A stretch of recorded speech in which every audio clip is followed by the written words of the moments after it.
Hello students, welcome to Vipin Sharma physics class of angular acceleration. Students, in the earlier lecture you have gone through the concept of the angular velocity. Now you are going through the concept of angular acceleration. इससे पहले आपने angular velocity के बारे में जाना था, अब आप angular acceleration के बारे में समझेंगे कुछ. स्टूडेंट्स ये बहुत सिंपल चीज है एंगुलर एक्सेलरेशन. मैं आपको बहुत शॉर्ट मेथड से बताऊंगा. स्टूडेंट्स, जो physical quantity linear acceleration describe करती है, तो सर्कुलर मोशन में वही physical quantity angular acceleration describe करती है. ठीक है. अब एवरेज एंगुलर एक्सेलरेशन क्या है?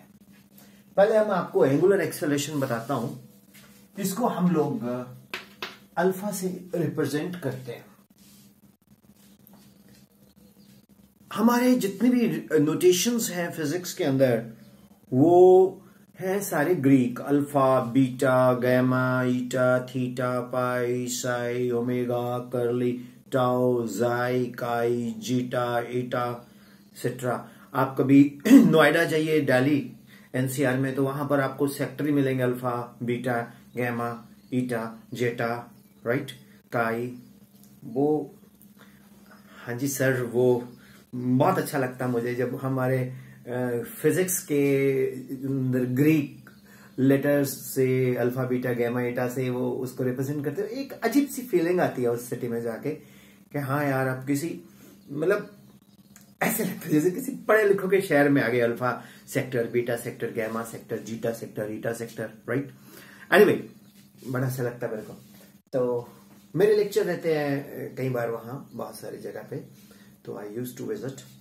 तो P1, T1, P2, T2 एक पार्टिकल है, वो सर्कुलर मोशन में घूम रहा है, और जब वो P1 पे पहुंचता है तो उसका एंगुलर वेलोसिटी ओमेगा 1 है, और जब P2 टाइम T2 पे पहुंचता है तो एंगुलर वेलोसिटी ओमेगा 2 है. तो what is the angular velocity in time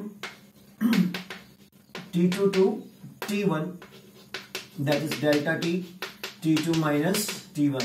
तो अल्फा क्या आ गया? Delta omega upon delta T.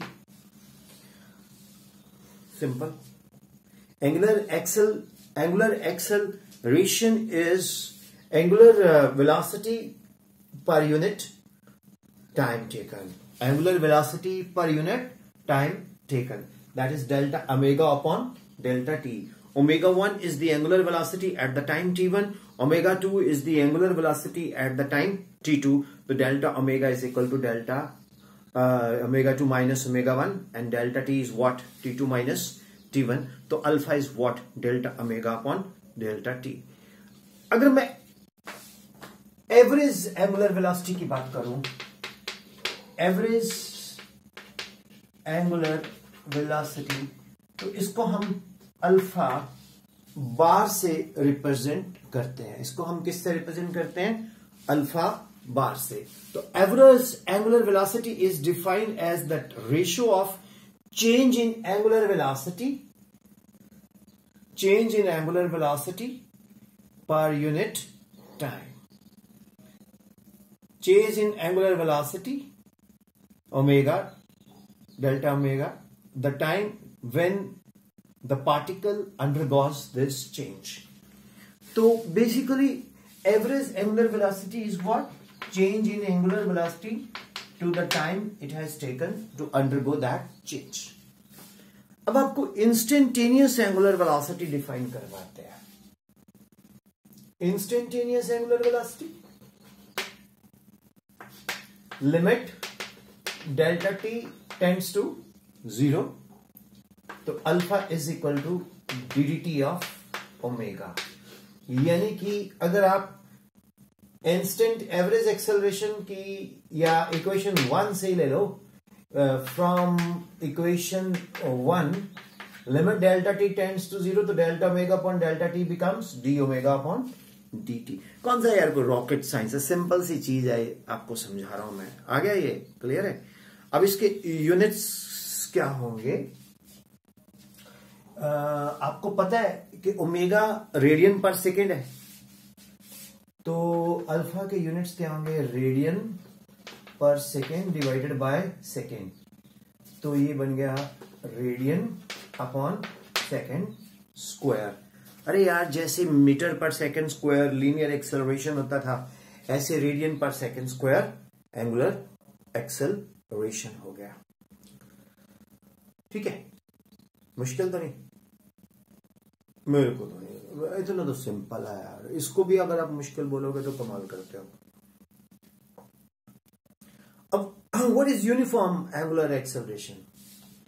पहले आप इसको नोट कर लो, पॉज करके नोट कर लो। ठीक है, जैसे आपके सामने ये पड़ा है ना, तो इसको पॉज कर दिया, पॉज करने के बाद इसको नोट कर लिया। पॉज करोगे तो ऐसे लगेगा आप क्लास में बैठ के टीचर ने आपको टाइम दिया नोट करने के लिए। यार नोट्स बनाओ, नोट्स बहुत जरूरी है। हर वक्त आप वीडियोस अपनी जगह है, चलो वो तो अरे सोने पे सुहागा है, नोट्स जरूर बनाओ, अपने हाथ से नोट करो। अब देखो पॉज हटा तो आपको क्या दिखना शुरू हो गया? यूनिफॉर्म एंगुलर एक्सेलरेशन का डेफिनेशन। मैंने क्या किया? पॉज कर दिया, टाइम बचाया, जितनी देर में आपने नोट किया मैंने बोर्ड पे एंगुलर एक्सेलरेशन का डेफिनेशन लिख दिया। ठीक है, अरे ये उन लोगों के लिए जो यूट्यूब देख रहे हैं, आप तो क्लास में हो। गुल्लू तू नोट नहीं करता, it's very bad. Let me tell you one thing, अगर आप नोट्स बनाओगे, अपने हाथ से लिखोगे, तो आपको जल्दी जल्दी लिखते लिखते याद आ जाएगा। यस, लिखते लिखते याद आ जाएगा। नोट्स जरूर बनाओ। जिनके मम्मी पापा ये मेरे लेक्चर्स देखते हैं वो तो कमेंट बॉक्स में जरूर लिखना, सर क्या मैं गलत बोल रहा हूं? ये बच्चे मानते ही नहीं है आजकल के, ये सोचते हैं कि सब कुछ ही बस आपके टैब और मोबाइल और लैपटॉप या सिस्टम में पड़ा है। ठीक है, अरे भैया वो अलग है, अपनी जगह है, लेकिन अपने नोट्स बनाने बड़े जरूरी हैं। विपिन शर्मा फिजिक्स चैनल से आप कंप्लीट नोट्स बना सकते हो बाबू मिशाई। हौसला है, हौसला नहीं है, बनाना है। अब देखो इधर बोर्ड पे, हौसला मत। Uniform angular acceleration, the angular acceleration is said to be uniform angular acceleration if its angular velocity increases by equal amount in equal intervals of time, howsoever small be intervals of time. क्या बोलता है? The angular acceleration को हम uniform angular acceleration बोलेंगे अगर ये equal amount of angular velocity describe करे equal intervals of time के अंदर। सिंपल, खत्म। तो स्टूडेंट्स, इसके बाद हम करेंगे relation between this omega alpha T, right. मैं आपको बकायदा वो डेरिवेशंस भी करवाऊंगा इक्वेशंस ऑफ मोशंस की। ठीक है, राइट। पहले आप इसको नोट कर लो, ठीक है। अच्छा, गुल्लू बहुत बदमाश। To use the Vipin Sharma physics channel, go with the playlist, right? And if you want to go with a multiple choice, you can go to my app TOPRANKR, not ER, RANKR.com, topranker.com। उसको आप download करो, उसमें आपको multiple choice NEET और JEE के मिलेंगे। Thank you, bye bye, love you all.